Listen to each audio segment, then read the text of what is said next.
نحمده ونصلي على رسوله الكريم اما بعد فاعوذ بالله من الشیطان الرجیم بسم اللہ الرحمن الرحیم۔ واقعہ معراج اور اس کے متعلقہ چند باتیں ہماری گزشتہ نشستوں میں بیان ہو گئی۔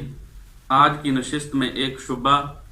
اور ایک اعتراض کا جواب دینا مقصود ہے۔ منکرین کی طرف سے شبہ یہ ہوتا ہے کہ نبی اکرم صلی اللہ علیہ وسلم کا یہ معراج جو قرآن و احادیث میں مذکور ہے، یہ امام الانبیاء صلی اللہ علیہ وسلم کو بجسد ہی نہیں ہوا، یعنی آپ صلی اللہ علیہ وسلم کو اس اصلی جسم اور روح کے مجموعے کے ساتھ نہیں ہوا، بلکہ یہ معراج روحانی تھا یا خواب کی حالت میں ہوا ہے۔ تو اس شبے کا جواب یہ ہے کہ امام الانبیاء صلی اللہ علیہ وسلم کے معراج کی بات جب اللہ کریم نے قرآن مقدس میں فرمائی تو اللہ نے فرمایا سبحان الذی اسری بعبدہ، پاک ہے وہ ذات جس نے رات کی سیر اپنے بندے کو کرائی۔ اب یہاں پہ اللہ کریم نے جو لفظ استعمال فرمایا وہ لفظ عبد ہے، اور عبد روح اور جسم کے مجموعے کا نام ہوتا ہے،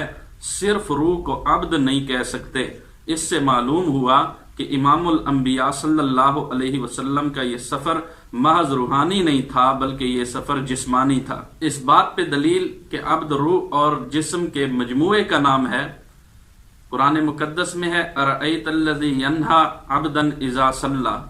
کہ امام الانبیاء صلی اللہ علیہ وسلم جب نماز پڑھتے تھے تو ابو جہل ان کو نماز پڑھنے سے روکتا تھا۔ تو یہاں پہ اللہ کریم نے امام الانبیاء صلی اللہ علیہ وسلم کے لیے لفظ عبد ذکر فرمایا۔ اگر لفظ عبد کا اطلاق صرف روح پر ہے، جسم پہ نہیں ہوتا، تو اس کا تو پھر یہ مطلب نکلے گا کہ امام الانبیاء صلی اللہ علیہ وسلم کی محض روح نماز پڑھتی تھی اور ابو جہل روح کو نماز پڑھنے سے روکتا تھا، حالانکہ ایسی بات نہیں، بلکہ امام الانبیاء صلی اللہ علیہ وسلم روح مال جسد نماز پڑھتے تھے، ابو جہل ان کو روکتا تھا۔ اس سے معلوم ہوا کہ اس مقام پر لفظ عبد ذکر کرنا اس بات کی دلیل ہے کہ امام الانبیاء صلی اللہ علیہ وسلم کا یہ سفر محض روحانی نہیں تھا بلکہ یہ سفر جسمانی تھا۔ ایسے ہی حضرت موسیٰ علیہ السلام کو جب اللہ کریم نے حکم فرمایا کہ آپ اپنے مقربین کو لے کر اس بستی سے نکل جاؤ، تو وہاں پہ اللہ کریم نے فرمایا فَأَسْرِ بِعِبَادِي لَيْلًا، کہ میرے بندوں کو رات کے وقت لے کر نکل جاؤ۔ اور موسیٰ علیہ السلام اپنے متبعین کو لے کر بستی سے نکل گئے، اور متبعین جو موسیٰ علیہ السلام کے ساتھ گئے محض ان کی روحیں نہیں گئی بلکہ روح اور جسم دونوں گئے۔ اور یہاں پہ بھی لفظ عبادی اللہ نے ذکر کیا، تو اس بات سے معلوم ہوا کہ لفظ عبد کا اطلاق روح اور جسم کے مجموعے پر ہوتا ہے، محض روح پر عبد کا اطلاق نہیں ہوتا۔ دوسری بات، اس مقام پہ اللہ کریم نے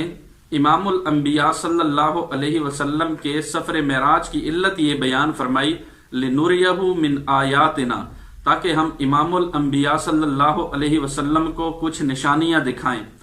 تو نشانیاں دکھانا یہ اس وقت ہو سکتا ہے جب بیداری کی حالت میں روح اور جسم کے مجموعے کے ساتھ امام الانبیاء صلی اللہ علیہ وسلم کو یہ سفر کرایا جائے، اور روح اور جسم کے مجموعے کے ساتھ امام الانبیاء صلی اللہ علیہ وسلم ان نشانیوں کا مشاہدہ فرمائیں۔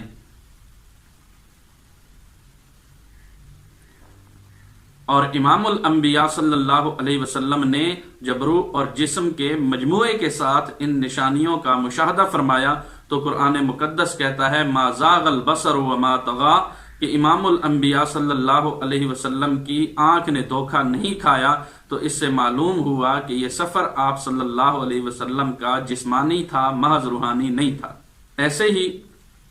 چونکہ واقعہ کی ابتدا میں نے ذکر کیا کہ امام الانبیاء صلی اللہ علیہ وسلم کے اس مبارک سفر کی ابتدا جناب حضرت ام ہانی رضی اللہ تعالی عنہا کے گھر سے ہوئی تھی۔